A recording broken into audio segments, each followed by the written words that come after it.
Halo Brainy Pandas. Kalau kita lihat alat periodontal probe ya, dia terbagi menjadi 3 bagian. Di ujung satunya kita punya yang namanya handle, yaitu pegangan dari alat ini. Pas di samping handle, kita punya yang namanya shank. Dan shank ini merupakan bagian yang menghubungkan handle ke yang namanya working end atau ujung kerja. Nah, Brainy Pandas kalau lihat di buku-buku ya, misal kayak di Carranza, working end dari probe itu disebutnya calibrated working end. Nggak usah bingung, kita lihat dulu nih ke working end dari probe. Kita akan bisa lihat ada garis-garis ya seperti ini. Garis-garis ini menandakan ukuran ya, ukuran dalam satuan milimeter. Jadi misal kalau kita hitung dari ujung probe ini ke garis pertama, itu misal 1 mm. Lalu kalau kita hitung dari ujung probe ke garis kedua, itu 2 mm dan seterusnya. Jadi kata calibrated itu hanya menunjukkan bahwa pada working end dental probe itu terdapat skala ukur. Dan dari sini kita jadi tahu bahwa periodontal probe itu adalah alat ukur. Dan ini Brainy Pandas menjadi hint atau clue ya mengenai apa itu fungsi dari periodontal probe. Nah, fungsi dari periodontal probe adalah yang pertama untuk menentukan lokasi dari pocket periodontal. Yang kedua adalah untuk mengukur kedalaman atau ukuran dari pocket periodontal tersebut. Dan yang ketiga adalah untuk menentukan konfigurasi atau bentukan dari pocket tersebut. Karena kalau kamu bayangin ya, kalau kita tuh masukin probe ke dalam sebuah pocket, pocketnya itu mungkin aja itu nggak linear ya. Jadi mungkin aja pocketnya itu nggak hanya mengarah ke bawah. Cuman bisa aja pocketnya ini bentuknya meluas ke berbagai arah. Dan probe ini kita gunakan untuk menentukan extent atau jangkauan dari pocket tersebut. Oke, mungkin ada Brainy Pandas yang nanya, Kak, pocket itu apa sih? Dan kenapa kita harus ngukur pocket? Untuk menjawab ini Brainy Pandas, kita harus nge-review tentang gingival sulcus atau sulcus gingiva.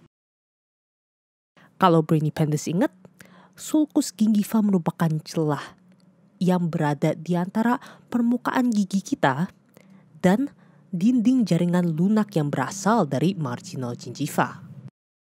Nah, sulcus itu bentuknya segitiga gini ya. Dan kalau kita masukkan periodontal probe ke dalam sulcus gingiva, seharusnya ukuran sulcus gingiva yang sehat berukuran 2-3 mm. Cuman Brainy Pandas, kalau kedalaman atau ukuran pocket ini melebihi ukuran normalnya, berarti dia kita sebut sebagai periodontal pocket. Periodontal pocket adalah gingival sulcus yang mengalami pendalaman secara patologis. Jadi adanya periodontal pocket itu menandakan bahwa terdapat penyakit periodontal. Oleh karena itu kita harus temukan periodontal pocket dan kita ukur menggunakan probe, ya, probing sebagai alat bantu diagnosis, ya, Brainy Pandas. Oke, Brainy Pandas, penanda milimeter dari periodontal probe itu bervariasi ya, bergantung pada jenis periodontal probe yang kita lihat. Oleh karena itu, yuk kita lihat jenis-jenis periodontal probe. Yang pertama kita ada University of Michigan Eye Probe with William Markings.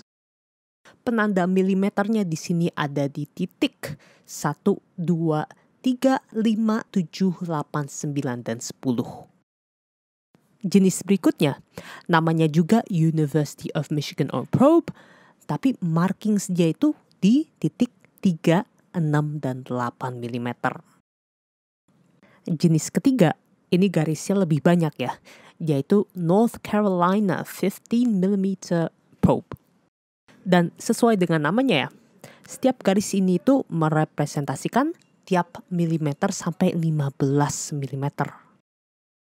Nah mungkin kalian ada yang teliti ya, Kak itu stripnya nggak nyampe 15, cuman ada berapa tuh? Cuma ada 12 gitu. Kalau kalian lihat ya Brainy Pandas, ini ada 3 markingsnya yang lebih tebal ketimbang yang lainnya. Ini kita sebutnya color code. Tepi bawah dan tepi atas dari color code ini merepresentasikan 1 mm. Jadi kayak gini lah ya kira-kira. Bahkan Brainy Pandas, jenis probe berikutnya itu murni color code semua isinya. Ya, ini adalah the Marquis probe. Dan tiap seksi ini dia itu ukurannya 3 mm. Ayo dikit lagi Brainy Pandas. Jenis berikutnya adalah WHO probe. Ini Brainy Pandas rada unik karena kalau kamu lihat ujungnya itu bentuknya kayak bola, ya, ball tip. Dan ball tip ini ukurannya 0,5 mm.